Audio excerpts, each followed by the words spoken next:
পাহাড়ি ঢলে পানিবন্দী সিলেটের ৫ লাখ মানুষ। কক্সবাজারে রোহিঙ্গা ক্যাম্পে পাহাড় ধসে নিহত ৯।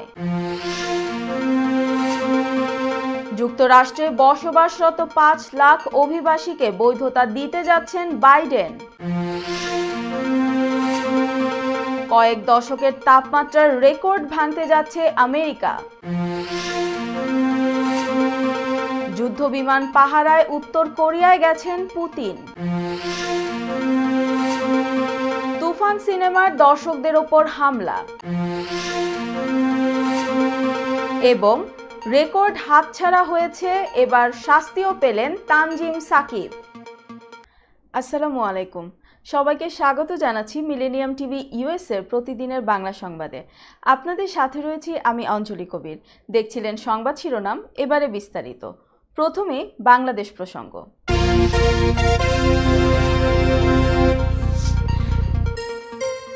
ভারত থেকে নেমে আসা পাহাড়ি ঢল আর টানা ভারী বৃষ্টিতে সিলেটের নদ নদীর পানি মারাত্মকভাবে বৃদ্ধি পেয়েছে। সুরমা, কুশিয়ারা, সারি ও সারিগাঙ্গ নামের নদীর পানি ৬টি পয়েন্টে বিপদ সীমার অনেকটা ওপর দিয়ে প্রবাহিত হচ্ছে। বন্যায় সিলেট মহানগর ও জেলা জুড়ে প্রায় ৫ লাখ মানুষ পানিবন্দী রয়েছেন। এর মধ্যে মহানগরে ২০টি এলাকার ২০,০০০ মানুষ পানিবন্দী আছেন। জানা গেছে, গত ২৮ মে রাতে উজান থেকে নেমে আসা পাহাড়ি ঢলে সিলেটে আগাম বন্যা পরিস্থিতির সৃষ্টি হয়। এতে জেলার ৭.৫ লাখ মানুষ আক্রান্ত হন। সেই পানি পুরোপুরি নামার আগে শনিবার ফের বন্যা কবলিত হয় সিলেট। সোমবার ঈদের দিন শেষ রাত থেকে সিলেটে শুরু হয় ভারী বর্ষণ আর নামে পাহাড়ি ঢল। সকালেই তলিয়ে যায় ওসমানী মেডিকেল কলেজ হাসপাতাল সহ নগরের অনেক এলাকা। জেলার বিভিন্ন স্থানেও অবনতি হয় বন্যা পরিস্থিতির। সোমবার বিকালে বৃষ্টি থামলে ধীরে ধীরে কিছুটা কমে পানি, কিন্তু মঙ্গলবার ভোররাত থেকে ফের শুরু হয় বৃষ্টি। উজানেও বৃষ্টিপাত হয় প্রচুর, ফলে হু হু করে বাড়তে থাকে সিলেটের সব নদ নদীর পানি। সিলেট নগরের সব নিচু এলাকা পানিতে নিমজ্জিত। বিশেষ করে শাহজালাল উপশহর প্রায় পুরোটাই পানির নিচে। অনেকের বাসার নিচতলায় গলা পর্যন্ত পানি। এছাড়া যতরপুর, মেন্দিবাগ, শিবগঞ্জ, রায়নগর, সোভানীঘাট, কালীঘাট, কামালগড়, মাসিমপুর, তালতলা, জামতলা, কাজীর বাজার, মদিনা মার্কেট, আখালিয়া ও মেজর টিলা সহ মহানগরের অধিকাংশ এলাকা বন্যা কবলিত। কক্সবাজারের উখিয়া উপজেলায় রোহিঙ্গা ক্যাম্পে পাহাড় ধসে ৯ জনের মৃত্যু হয়েছে। বুধবার ভোরে পৃথক ৩টি স্থানে পাহাড় ধসের ঘটনায় তাদের মৃত্যু হয়। বিষয়টি নিশ্চিত করেছেন রোহিঙ্গা ক্যাম্পের নিরাপত্তার দায়িত্বে থাকা APBN ৮ এর অধিনায়ক আমির জাফর। তিনি জানান, ৮ ও ৯ নম্বর ক্যাম্পে পাহাড় ধসের ঘটনা ঘটেছে। এ পর্যন্ত ৯ জনের লাশ উদ্ধার হয়েছে। নিহতরা হলেন রোহিঙ্গা মোহাম্মদ হারেস, মোসাম্মদ ফুতুনি, মোহাম্মদ কামাল মোসা, সেলিনা খাতুন, আবু মেহের, জয়নব বিবি, মোহাম্মদ হোসেন আহমদ ও তার স্ত্রী আনোয়ারা বেগম ও স্থানীয় শিশু আব্দুল করিম। উখিয়া উপজেলা নির্বাহী কর্মকর্তা তানভীর হোসেন গণমাধ্যমকে জানান, সকালে খবর আসে উখিয়ার ১০ নং রোহিঙ্গা ক্যাম্পে পাহাড় ধস হয়। এ ঘটনায় এক বাংলাদেশি ও ৮ রোহিঙ্গা মাটির নিচে চাপা পড়ে মারা গেছেন। দর্শক, এবার দেখবেন যুক্তরাষ্ট্র সংবাদ।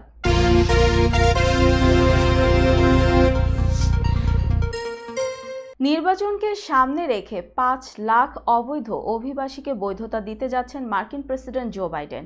যারা কমপক্ষে ১০ বছর ধরে আমেরিকায় রয়েছেন তাদের এই পদক্ষেপ প্রযোজ্য হবে। একই সঙ্গে বৈধভাবে মার্কিন যুক্তরাষ্ট্রে কাজ করার অনুমতি পাবেন তারা। অবৈধ অভিবাসী স্বামী স্ত্রীকে বৈধতার লক্ষ্যে আবেদন করার জন্য একটি প্যারোল ইন প্লেস পদক্ষেপের কথা বিবেচনা করছে হোয়াইট হাউস। মঙ্গলবার হোয়াইট হাউস ঘোষণা করেছে, বাইডেন প্রশাসন আগামী মাসগুলো শহরগুলোতে মার্কিন নাগরিকদের নির্দিষ্ট কিছু স্বামী স্ত্রীকে বৈধতা ছাড়াই স্থায়ী বসবাস এবং এরপর নাগরিকত্বের জন্য আবেদন করার অনুমতি দেবে। মার্কিন প্রশাসনের ঊর্ধ্বতন কর্মকর্তাদের মতে এর সংখ্যা 5 লাখ হতে পারে। হোয়াইট হাউসের ধারণা এর মাধ্যমে মার্কিন নাগরিকদের 5 লাখেরও বেশি স্বামী স্ত্রী উপকৃত হবেন। এছাড়া 21 বছরের কম বয়সী 50,000 যুবকও বৈধতা পাবেন, যাদের বাবা মায়ের একজন আমেরিকান নাগরিকের সঙ্গে বিবাহিত। ওবামা প্রশাসন 2012 সালে deferred action for childhood arrival বা ডাকা ঘোষণা করার পর এটি মার্কিন যুক্তরাষ্ট্রের অনধিভুক্ত অভিবাসীদের জন্য সবচেয়ে গুরুত্বপূর্ণ ত্রাণ কর্মসূচি বলে বিবেচনা করা হচ্ছে। রেকর্ড তাপমাত্রার পূর্বাভাস দিয়েছে আমেরিকা। দেশটির মধ্যাঞ্চলীয় শহরগুলোতে চলতি সপ্তাহে কয়েক দশকের পুরনো তাপমাত্রার রেকর্ড ভাঙতে যাচ্ছে। তাপপ্রবাহ পরিস্থিতি চরম আকার নিতে পারে বলে সতর্কতা দিয়েছেন মার্কিন জাতীয় আবহাওয়া পরিষেবা দপ্তর। বার্তা সংস্থা রয়টার্স জানায়, ইন্ডিয়ানা থেকে নিউ ইংল্যান্ড পর্যন্ত প্রায় 8 কোটি মানুষ তাপ বা অত্যাধিক তাপ সতর্কতার অধীনে রয়েছে। নিউ ইয়র্কের গভর্নর ক্যাথি হোকুল উচ্চ তাপমাত্রার কারণে সপ্তাহের শেষ পর্যন্ত রাজ্যের জরুরি অপারেশন সেন্টার চালু করেছেন। নিউ ইয়র্ক কর্তৃপক্ষ সমুদ্র সৈকত ও পাবলিক সুইমিং পুলগুলো জনগণের জন্য আগেভাগে খুলে দিচ্ছে। এছাড়া নিউ ইয়র্ক সিটি এই বছর প্রথমবারের মতো শীতলকরণ কেন্দ্রগুলো চালু করছে। নিউ ইয়র্ক গভর্নর বলেন, এটি একটি মারাত্মক পরিস্থিতি। সিরাকিউজ শহরে 1994 সালের পর এবারই 94 ডিগ্রি ফারেনহাইট রেকর্ড করা হয়েছে। আমরা তুষার ঝড় দেখেছি, বন্যা দেখেছি, হারিকেন দেখেছি, টর্নেডো দেখেছি, কিন্তু এই তাপপ্রবাহ সবচেয়ে বেশি প্রাণহানির কারণ হতে পারে।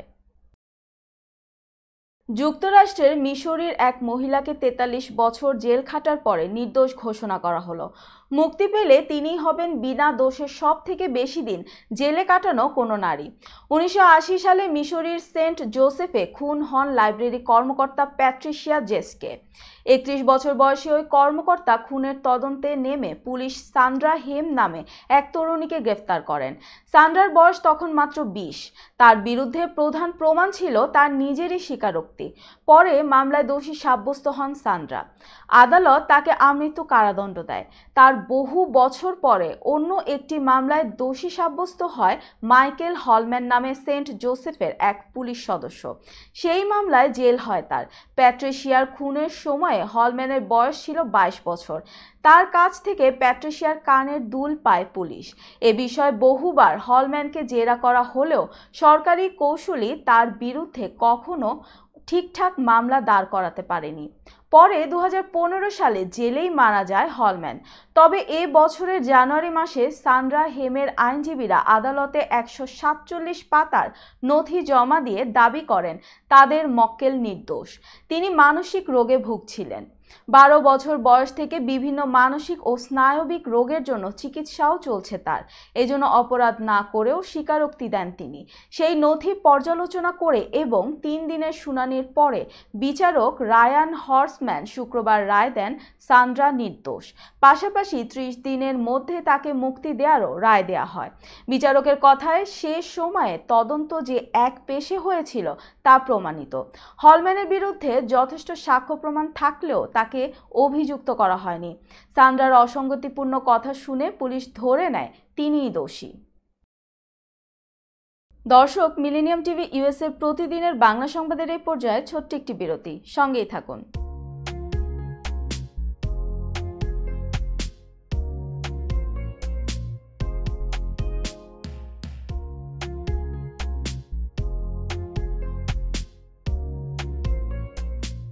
কি ব্যাপার, অমন মূর্তির মতো করে দাঁড়িয়ে আছো কেন? পাগল হয়ে গেলে নাকি? প্র্যাকটিস করছি। কি প্র্যাকটিস করছো?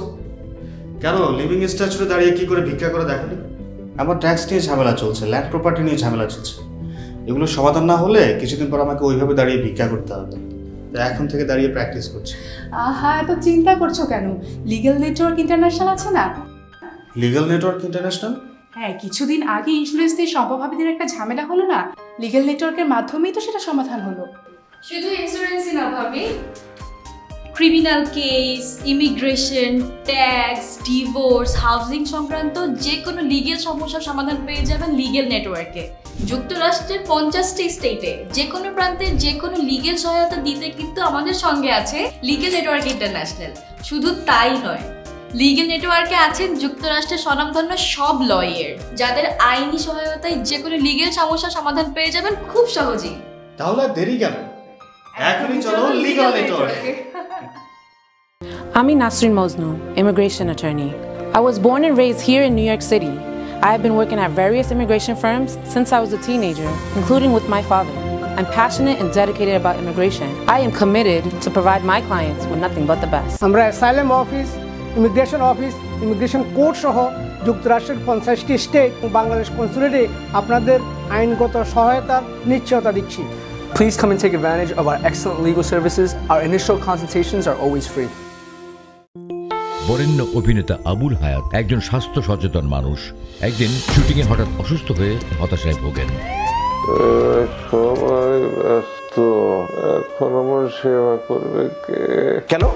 নিউ ইয়র্কে গোল্ডেন এজ হোম কেয়ার আছে না, আপনাদের হতাশা দুশ্চিন্তা দূর করে সুস্থ করে তোলে যাদের অঙ্গীকার। সঠিক সময়ে সঠিক সেবা দেওয়ার বিশ্বস্ত প্রতিষ্ঠানের নাম Golden Age Home Care. Golden Age Home Care নিউ ইয়র্কবাসীর পূর্ণ আস্থার জায়গা। আই শোনো না, আমার অনেক খিদে পেয়েছে। তোমাকে সুস্বাদু বিরিয়ানি খাওয়াবো। আমি চাইনিজ খাবো। আমি গ্রিল খাবো। আমি পিৎজা খাবো। এত খাবার একসাথে পাবো কোথায়? কেন খলিলে জানেন না? খলিলে একসাথে সব পাওয়া যায়। খলিল, খলিল, ওয়াও, এই যে পেয়ে গেছি খলিল বিরিয়ানি এন্ড হালাল চাইনিজ। নিউ ইয়র্কের পারচেস্টারে সার্টিফাইড শেফ খলিলের পরিচালনায় Khalil biryani, Chinese, pizza, grill, বিশ্বস্ত ও আস্থার তৃপ্তিতে ভরপুর খলিল ফুডস। উন্নত মানের হালাল খাবার মানে খলিলের খাবার। নীরব রেস্টুরেন্ট অ্যান্ড হালাল চাইনিজ, আপনাদের তৃপ্তি আমাদের আনন্দ। আমাদের রেস্টুরেন্টে পাচ্ছেন সম্পূর্ণ হালাল উপায়ে তৈরিকৃত সুস্বাদু আর মুখরোচক সব দেশীয় ও চাইনিজ খাবারের সমারোহ। স্বাদে আর মানে অতুলনীয় সব খাবার যে কোনো সামাজিক বা প্রাতিষ্ঠানিক অনুষ্ঠানে পৌঁছে দিতে আমাদের রয়েছে ক্যাটারিং সেবা। বিয়ে বা জন্মদিনের অনুষ্ঠানে, স্কুলে, ব্যাংকোয়েট হল, ইসলামিক সেন্টার অথবা পিকনিকের জন্য আমরা ক্যাটারিং সেবা প্রদান করে থাকি।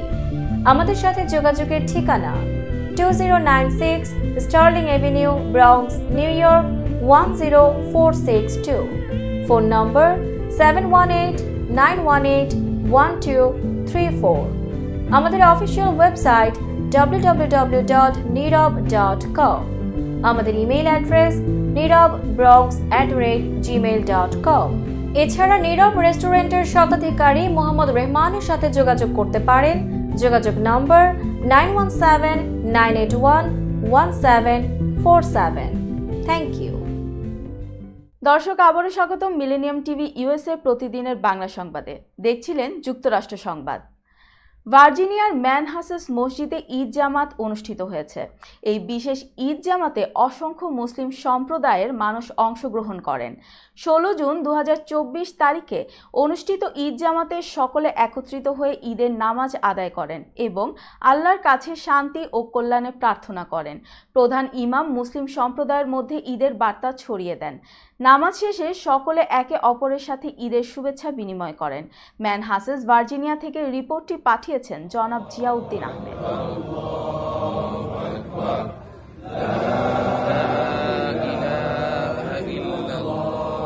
1865 সালের 19 জুন আফ্রিকান আমেরিকানরা দাসত্ব প্রথার বিরুদ্ধে এবং বাক স্বাধীনতা, চলাফেরার স্বাধীনতা, ভোটের স্বাধীনতার পক্ষে একটি আন্দোলন শুরু করেছিল।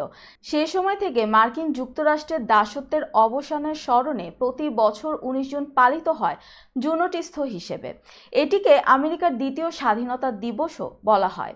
জুনোটিস্থ 19 জুন পরে এবং প্রায়শই জুনের তৃতীয় শনিবার উদযাপিত হয়। আমাদের বিশেষ প্রতিনিধি শার্লি ফিলিপস এর পাঠানো তথ্যচিত্র থেকে জানা যায়, জুনোটিস্থ উপলক্ষে new York city mayor Eric Adams তার অফিসিয়াল ভবন গ্রেসি ম্যানশনে গতকাল আফ্রিকান আমেরিকানদের নিয়ে একটি সভার আয়োজন করে। সভায় উপস্থিত বেশিরভাগই ছিল আফ্রিকান আমেরিকান। মেয়র বলেন, যদি জুনোটিস্থ এর আন্দোলন না হতো, আফ্রিকান আমেরিকানদের অধিকার আদায়ের সেই সংগ্রাম না হতো, তাহলে আমরা আফ্রিকান আমেরিকানরা হয়তো আজ যে জায়গায় এসে পৌঁছেছি তা অর্জন করতে পারতাম না। আজ সারা যুক্তরাষ্ট্র জুড়ে আমরা governor, mayor, senator, congressman, councilman এবং হোয়াইট হাউসেও গুরুত্বপূর্ণ পদে নিযুক্ত আছি।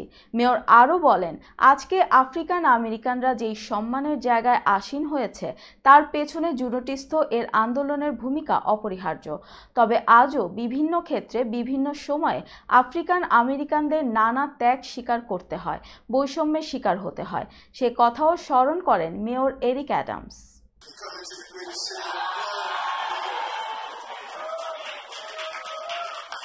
দর্শক, এবার দেখবেন আন্তর্জাতিক সংবাদ।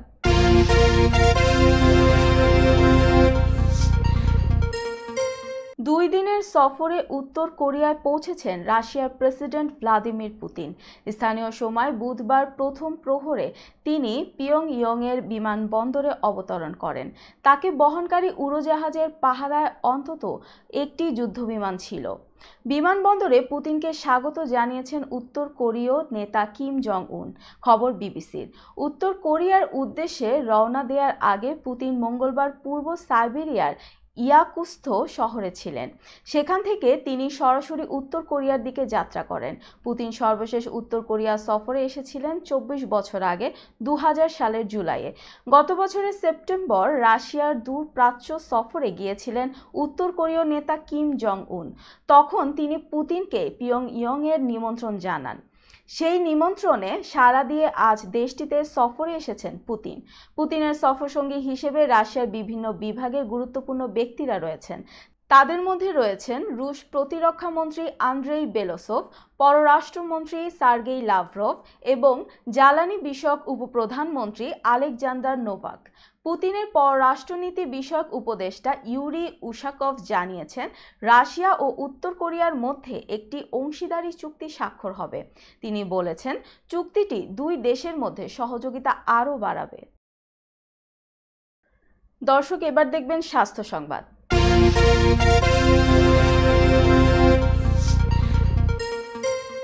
করোনা ভাইরাসের মহামারীর সময় চীনের টিকা নিয়ে মার্কিন সেনাবাহিনীর গোপন প্রোপাগান্ডা নিয়ে তীব্র প্রতিক্রিয়া জানিয়েছেন চীন। ফিলিপাইনের চীনা দূতাবাস বলেছে, যুক্তরাষ্ট্র খারাপ উদ্দেশ্যে এসব কাজ করেছে। বার্তা সংস্থা রয়টার্স জানিয়েছে, গতকাল মঙ্গলবার ম্যানিলায় চীনা দূতাবাসের মুখপাত্র এক বিবৃতিতে বলেছেন, চীনের টিকা নিয়ে মার্কিন সেনাবাহিনী যা করেছে তাতে সারা বিশ্বের মানুষ ক্ষুব্ধ। এসব কাজের মাধ্যমে যুক্তরাষ্ট্রের ভণ্ডামি ও কুৎসিত চেহারাই প্রকাশিত হয়েছে। বিবৃতিতে আরও বলা হয়েছে, যুক্তরাষ্ট্র সব সময় মানবাধিকারকে সম্মান করার কথা বলে, অথচ তারাই ফিলিপাইনের মানুষের জীবন ও স্বাস্থ্যের মৌলিক অধিকার নিয়ে বিপরীত কাজ করেছে। রয়টার্স জানায়, এ ব্যাপারে ম্যানিলায় মার্কিন দূতাবাসের কাছে মন্তব্য জানতে চাইলে তারা মার্কিন প্রতিরক্ষা বিভাগের কাছে মন্তব্য চাওয়ার পরামর্শ দেয়।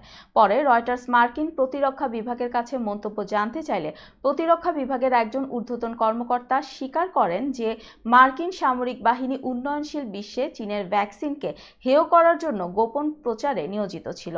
তবে বিস্তারিত কিছু জানাতে তিনি রাজি হননি। দর্শক, মিলেনিয়াম টিভি ইউএসএ প্রতিদিনের বাংলা সংবাদের এ পর্যায়ে আবারও ছোট্ট একটি বিরতি, সঙ্গেই থাকুন।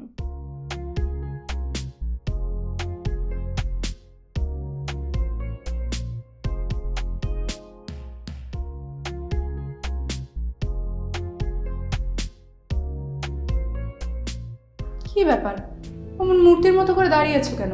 পাগল হয়ে গেলে নাকি? প্র্যাকটিস করছি। কি প্র্যাকটিস করছো? কেন লিভিং স্ট্যাচুতে দাঁড়িয়ে কি করে ভিক্ষা করে দেখনি? আমার ট্যাক্স নিয়ে ঝামেলা চলছে, ল্যান্ড প্রপার্টি নিয়ে ঝামেলা চলছে। এগুলো সমাধান না হলে কিছুদিন পর আমাকে ওইভাবে দাঁড়িয়ে ভিক্ষা করতে হবে। তাই এখন থেকে দাঁড়িয়ে প্র্যাকটিস করছি। আহা, এত চিন্তা করছো কেন? লিগ্যাল নেটওয়ার্ক ইন্টারন্যাশনাল আছে না? Legal network international? হ্যাঁ, কিছুদিন আগে ইন্স্যুরেন্স দিয়ে সম্পভাবিদের একটা ঝামেলা হলো না? লিগ্যাল নেটওয়ার্কের মাধ্যমেই তো সেটা সমাধান হলো। শুধু ইন্স্যুরেন্সই না ভাবি, criminal case, immigration, tax, divorce, housing সংক্রান্ত যে কোনো লিগেল সমস্যার সমাধান পেয়ে যাবেন লিগেল নেটওয়ার্কে। যুক্তরাষ্ট্রের 50টি স্টেটে যে কোনো প্রান্তে যে কোনো লিগেল সহায়তা দিতে কিন্তু আমাদের সঙ্গে আছে লিগেল নেটওয়ার্ক ইন্টারন্যাশনাল। শুধু তাই নয়, লিগেল নেটওয়ার্কে আছেন যুক্তরাষ্ট্রের স্বনামধন্য সব লয়ার, যাদের আইনি সহায়তায় যে কোনো লিগেল সমস্যার সমাধান পেয়ে যাবেন খুব সহজেই। তাহলে দেরি কেন? এখনই চলো লিগ্যাল নেটওয়ার্কে। I'm Nasrin Mosnu, immigration attorney. I was born and raised here in New York City. I have been working at various immigration firms since I was a teenager, including with my father. I'm passionate and dedicated about immigration. I am committed to provide my clients with nothing but the best. আমরা asylum office, immigration court সহ যুক্তরাষ্ট্রের 50টি state এবং বাংলাদেশ কনসুলেটে আপনাদের আইনগত সহায়তার নিশ্চয়তা দিচ্ছি। Please come and take advantage of our excellent legal services. Our initial consultations are always free.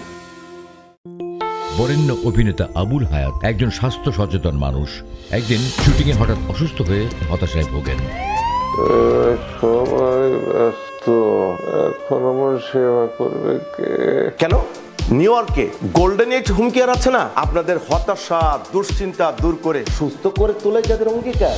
সঠিক সময়ে সঠিক সেবা দেওয়ার বিশ্বস্ত প্রতিষ্ঠানের নাম Golden Age Home Care. Golden Age Home Care নিউ ইয়র্কবাসীর পূর্ণ আস্থার জায়গা।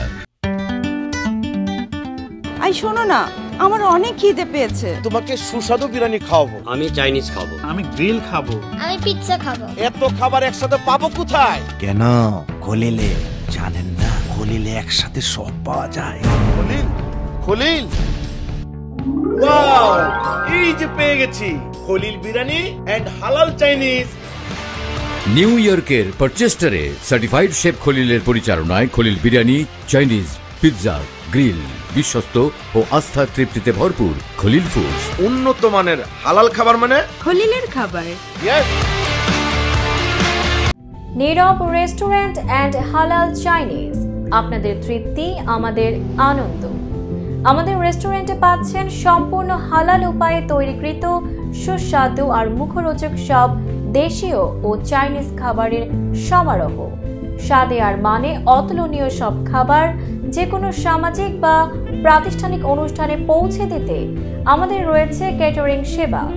বিয়ে বা জন্মদিনের অনুষ্ঠানে, স্কুলে, ব্যাংকোয়েট হল, ইসলামিক সেন্টার অথবা পিকনিকের জন্য আমরা ক্যাটারিং সেবা প্রদান করে থাকি। আমাদের সাথে যোগাযোগের ঠিকানা 2096 Sterling Avenue, Bronx, New York 10462।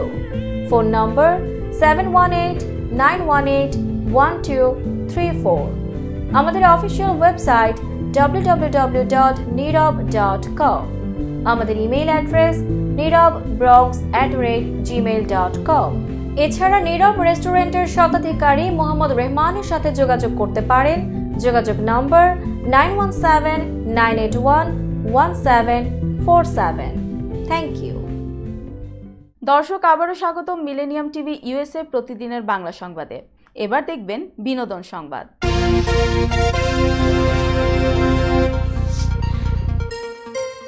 রাজধানীর মধুমিতা সিনেমা হলে সাকিব খান অভিনীত তুফান সিনেমা দেখতে গিয়ে হামলার শিকার হয়েছেন দর্শক। শুধু দর্শকই নয়, অতর্কিত হামলার শিকার হন সংবাদ সংগ্রহের কাজে নিয়োজিত সংবাদকর্মীও। মঙ্গলবার সন্ধ্যা 6টার দিকে রাজধানীর মতিঝিলে অবস্থিত মধুমিতা হলে তুফান সিনেমা চলাকালে ভাঙচুরের এই ঘটনা ঘটে। এই সময় হলের পোস্টার, ডিসপ্লে, চেয়ার ও দরজার গ্লাস ভাঙচুর করা হয়। অনেক দর্শকের অভিযোগ, কাউন্টারে নির্ধারিত দামে টিকিট বিক্রি না করে হলের বাইরে অতিরিক্ত দামে অবৈধভাবে টিকিট বিক্রি করা হচ্ছে। ইতিমধ্যে পরিস্থিতি নিয়ন্ত্রণ করে 2 কালোবাজারিকে আটক করেছে পুলিশ। দর্শকেরা অভিযোগ করেন, অনেক দিন ধরেই মধুমিতা সিনেমা হলে টিকিট কালোবাজারি হয়ে আসছিল। গতকাল সোমবার তুফান সিনেমার মুক্তি হওয়ার পরপরই টিকিট বিক্রি হয়ে যায়। এরপর মঙ্গলবার সন্ধ্যা 6টার শো দেখার জন্য মধুমিতা হলে দর্শকের চাপ বেড়ে গেলে টিকিটের সংকট সৃষ্টি হয়। দর্শকদের অভিযোগ, হল কর্তৃপক্ষের যোগসাজশে ব্ল্যাকে বিক্রি হচ্ছিল তুফানের টিকিট। হলে হামলা প্রসঙ্গে মধুমিতা সিনেমা হলের ব্যবস্থাপনা পরিচালক নওশাদ সংবাদ মাধ্যমকে জানান, নির্ধারিত আসনের 3 গুণ দর্শক ছিল। দর্শকের চাপ সামাল দিতে না পারাতেই এমন অনাকাঙ্ক্ষিত ঘটনা ঘটেছে। সিনেমা না আসলেও সাকিব খান ও বুবলি ইস্যুতে আলোচনায় আসেন অপু বিশ্বাস। এবার সংবাদ মাধ্যমের ঈদ তারকা আড্ডায় অতিথি হয়ে এসেছিলেন এই নায়িকা। সেখানেও সাকিব খান ও তার মুক্তি পাওয়া তুফান সিনেমা নিয়ে বিস্তর আলাপ করেছেন এই নায়িকা, কিন্তু বুবলি ইস্যুতে এড়িয়ে গিয়েছেন কথা। ভিডিওতে দেখা যায় বুবলি প্রসঙ্গে জানতে চাইলে অপু বিশ্বাস বলেন, ওই নামটা মুখে এনে ঈদের উৎসবটা মাটি করতে চাই না, ঈদের এই আনন্দের সময় ওই নাম নিব না, আমি তার প্রসঙ্গে কিছু বলতেই চাই না। অপু বিশ্বাস আরও বলেন, আমি এক অনুষ্ঠানে ওই মানুষটাকে পচা আলু বলেছি, তার যোগ্যতা নেই যে আমি তাকে নিয়ে কিছু বলবো, তার যোগ্যতা নেই তাকে নিয়ে কথা বলার যুক্তি নেই। বছর শুরুতে মুক্তি পেয়েছিল অপু বিশ্বাস অভিনীত সিনেমা ট্র্যাপ। এরপর আর নতুন কোনো সিনেমায় দেখা যায়নি এই নায়িকাকে। গত বছর লাল শাড়ি সিনেমা দিয়ে প্রযোজক হিসেবেও নতুন সূচনা করেছেন অপু বিশ্বাস। দর্শক, এবার দেখবেন খেলার সংবাদ।